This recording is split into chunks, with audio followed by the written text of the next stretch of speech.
guys, what's up? Welcome back to the channel. If you're new here, my name is Jessica, and on this channel we talk about recovery and harm reduction and maintenance programs and all the stuff in between there that you can think of.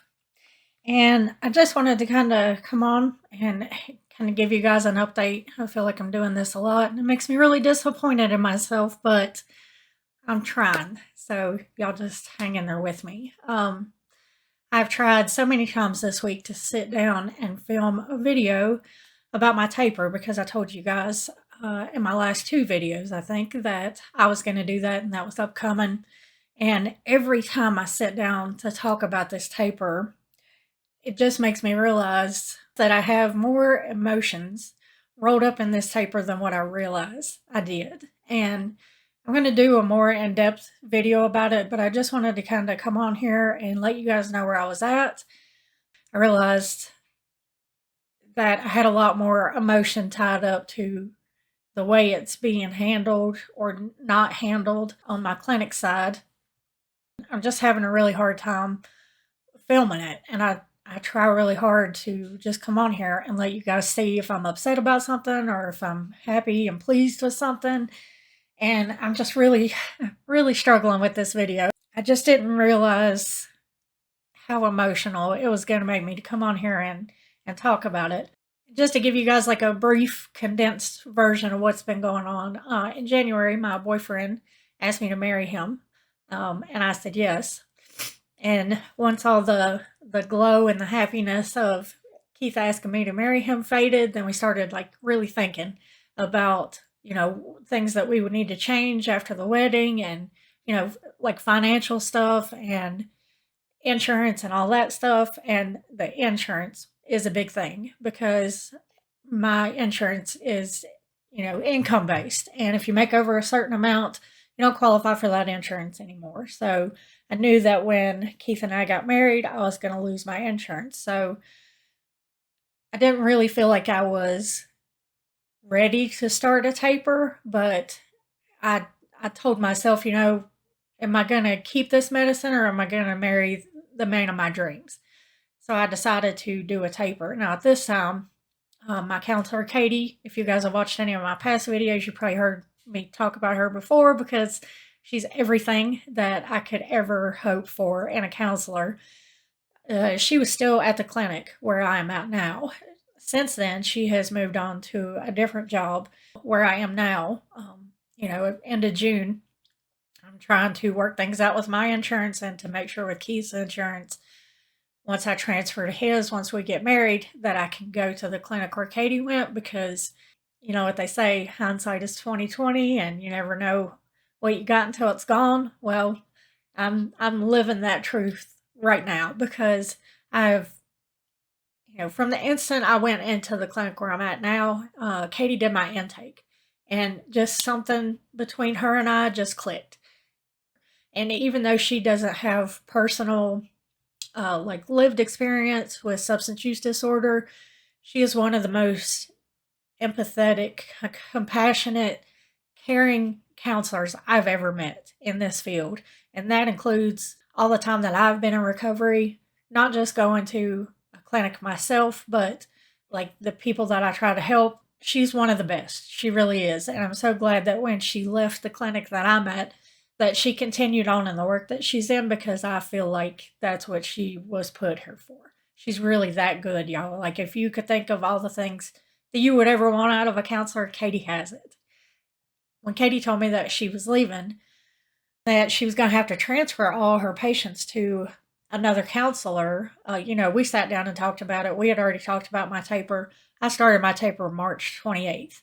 And at that time, I was on 10 milligrams. And during the time that I have been at the clinic, I've spent a lot of time there. Most of the time that I've spent there has been in Katie's office. I used to teach or not teach, I don't want to say that, but I used to lead a peer group down there because I'm a certified peer. I've spent a lot of time outside of my requirements in this clinic. So most of the counselors and like administration staff, they know me. Katie and I had already talked about my taper. We had already talked about how long we wanted to start, like how often I wanted to drop down. I take Suboxone, so you have to drop down 2 milligrams at a time. We had already talked about all that. I felt as comfortable with starting this taper as I could be, given the circumstances.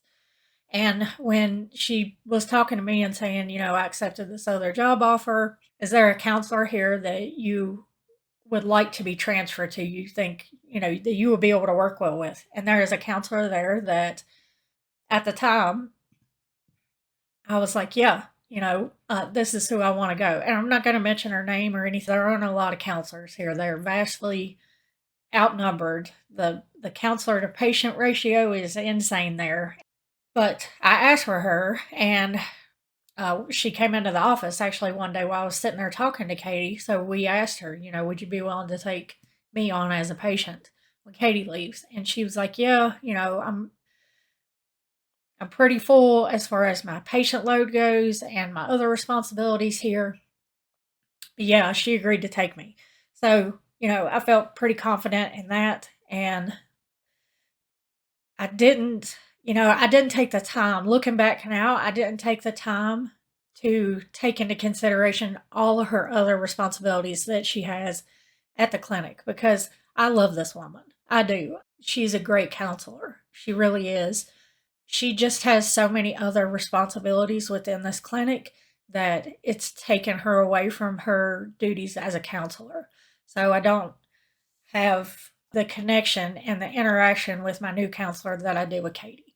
And at first I thought, and it's a downfall sometimes of people that are in recovery. Sometimes we get a little cocky.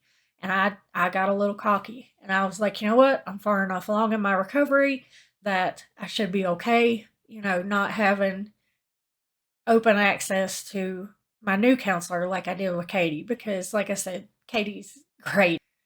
I was very blessed to have Katie for my first little while there at the clinic. Very blessed, and I'm very grateful for that.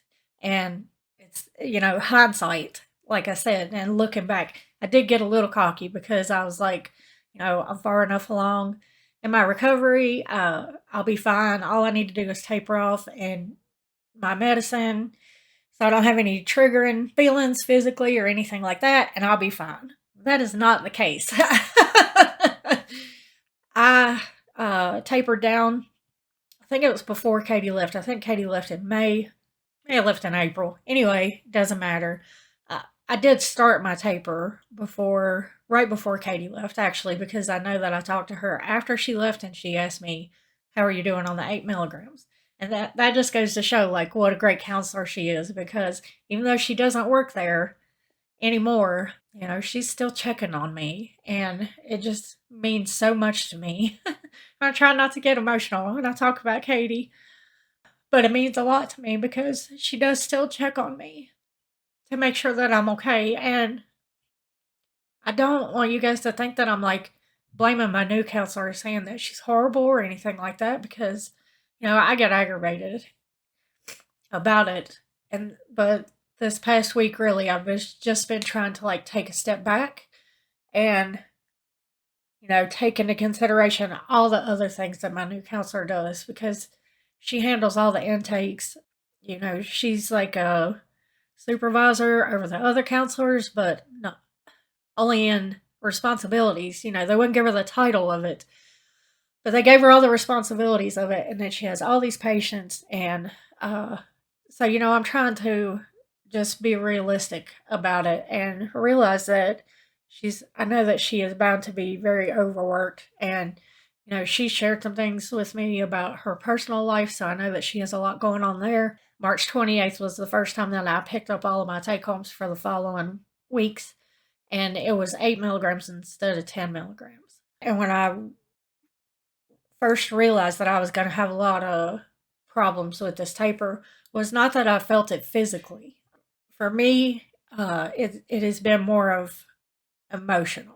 And I have a major depressive disorder. I suffer from generalized anxiety disorder. I have all these other things going on top of me trying to work on my substance use disorder and trying to work on my recovery, and, the trauma from my life. Before I got into recovery, the first couple times I tried to call in a group, when Katie was there, Katie set up a group, and it was every Tuesday, and we had like, a certain, we would always get new people in every week, but there was like a core group of us that called in every Tuesday. We had a really good group going that was very beneficial for all of our recoveries, I feel. But when we all learned that Katie was leaving, we were like, what's going to happen to our group?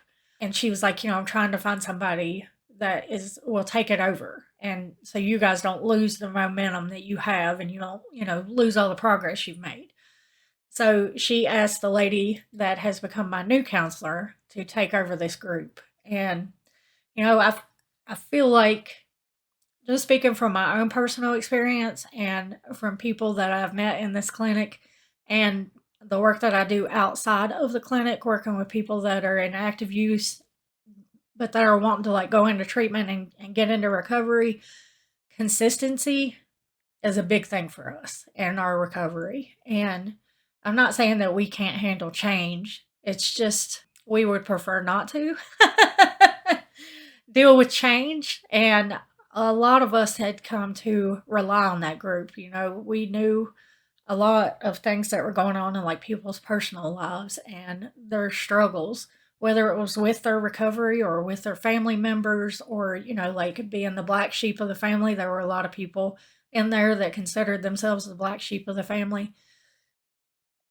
So we were, all of us, we were like, yeah, she decided to take this group over, so we're still going to have it.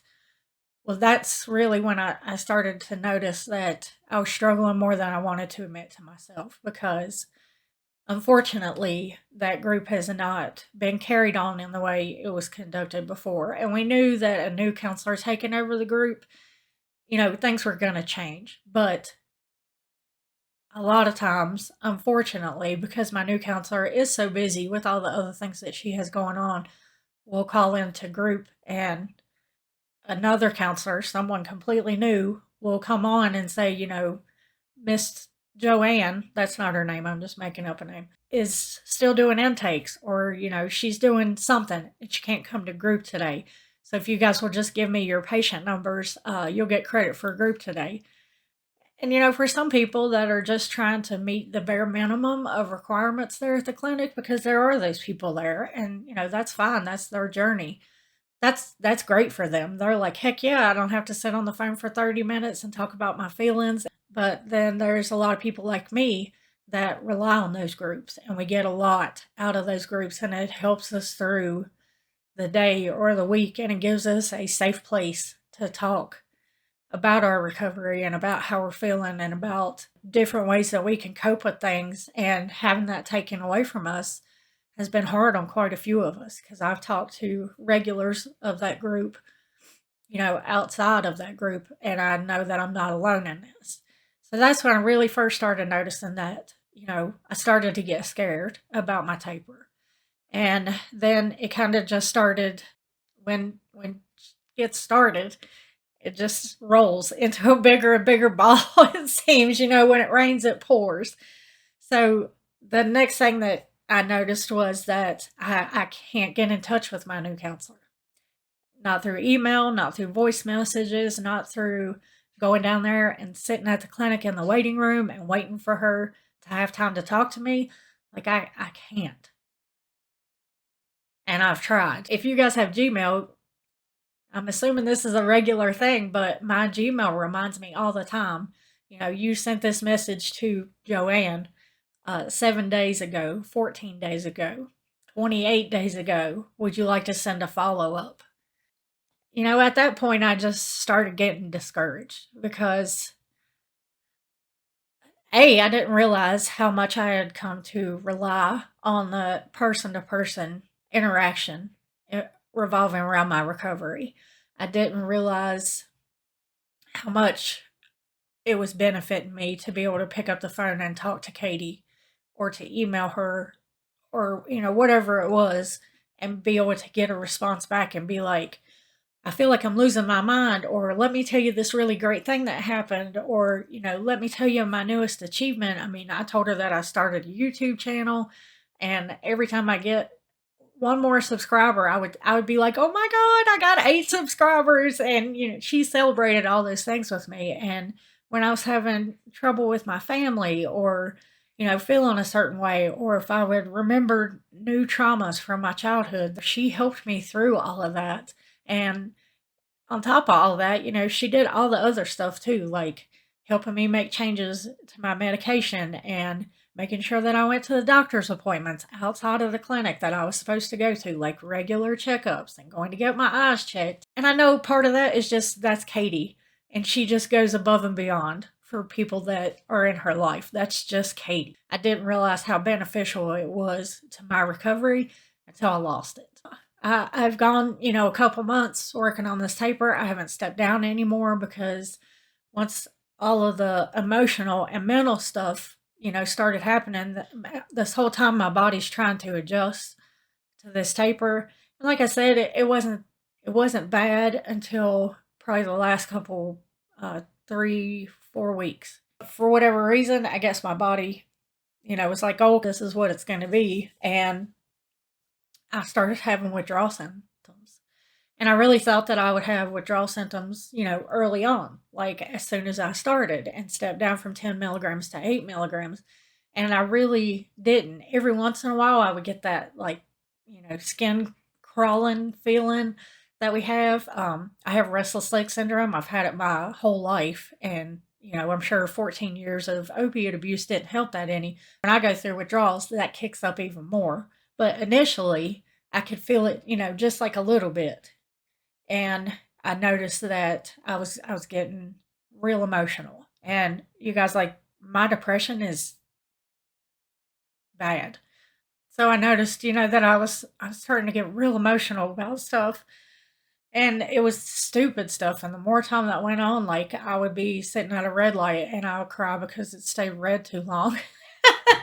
I've never done that, but it's stupid stuff. Like, I would see a kitten commercial on TV or something like that, and I would just start crying, or not even anything. I would get up in the morning, and the first part of the morning would be fine, and I would take my medicine, and it seemed like when I took my medicine, I would get more emotional.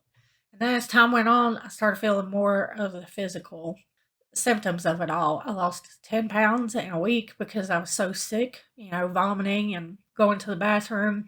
But, and I'm all for losing weight because I'm overweight. I know I need to lose weight, but that's not the way I want to lose it, I'm feeling miserable all the time. So, Keith, bless his heart, does not like to see me suffer and pain, anything like that. He doesn't like to see me sad. So he just took it upon himself to call his insurance company one day. And I know what you guys are saying. You're probably like, well, why didn't you do that anyway? But let me tell you, I handle everything for Keith and I. Like, I handle the bills, the money. So every year when his insurance renewal comes up, they send out this big packet and you get to choose your plan and blah, blah, blah. So I know his insurance, or I assumed I knew his insurance in and out. And never in all the years that we have been together have I ever seen anything in any of his insurance packets saying that they covered m.a.t medicine or that they covered substance use disorder in any way, shape, or form. So, I just assumed that it wouldn't be covered. Well, like I said, Keith just took it upon himself to call. And so he called and he got in touch with a lady, at HR, and she was like, yeah, we do. We do cover that medicine. I went up to my dad's one day because I was having a really hard day emotionally and physically, and I felt bad, and it was hot, like it's summer here where I am, and it was hot, and I was freezing. But I sat, there talking to my mom. My dad was running an excavator, and I sat there talking to my mom. And even though I was like sitting there freezing, I stood up and I showed my mom, and like my shorts looked like somebody had thrown a bucket of water on me because I was just sweating so much. So while I was up there, Keith texted me and he was like, hey, babe, my insurance is going to cover your medicine. And I normally am one to be like, okay, but what about this, this, and this? But I was just so happy to know that I could marry him. And that I didn't have to force myself to go through this taper and be so miserable, you know? And I never thought that when I got on my maintenance medicine that I would be one of those people who has to take it for the rest of their lives, but I might. And, I have to make peace with that. It was just such a relief, to know that I could stop this taper. And there are a few things we have to ask them, like, will they cover treatment? Because they don't just need the medicine, obviously. Because a lot of us that have a history of use have so much trauma in our lives that it's a barrier. But that's a whole nother video. We have to figure out if they're going to cover the treatment, like counseling and groups and things like that, because very obviously I'm in need of that. And that is something else that I may have to have for the rest of my life. It was a Monday, when Keith found out. And I know that the pharmacist comes to the clinic on Wednesdays to fill everybody's take-home bottles and et cetera, et cetera. So I immediately emailed my new counselor and said, hey, I want to stop my taper. And can you please put me back on the 10 milligrams for now? And I explained to her what was going on and everything. I still haven't heard back from her. I called and left a voicemail. I still haven't heard back from her. The next week goes by and I had to go the following Monday to the clinic. So when I go in, I go do my UA and then I go over to pick up my take homes and to get dosed for the day. And when they're giving me my bottles or when she's giving me my dose for the day, because they do that first, they ask you what milligram you're on and to verify. And so I explained to them, well, I emailed blah, blah, blah. I told them everything that happened. Well, it didn't get put in. So the take homes that I brought home from the last time I went are still at 8 milligrams.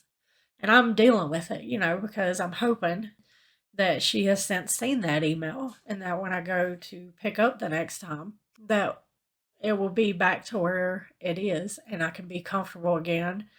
Since I went and picked up the last take homes, I've tried very unsuccessfully to reach out to her.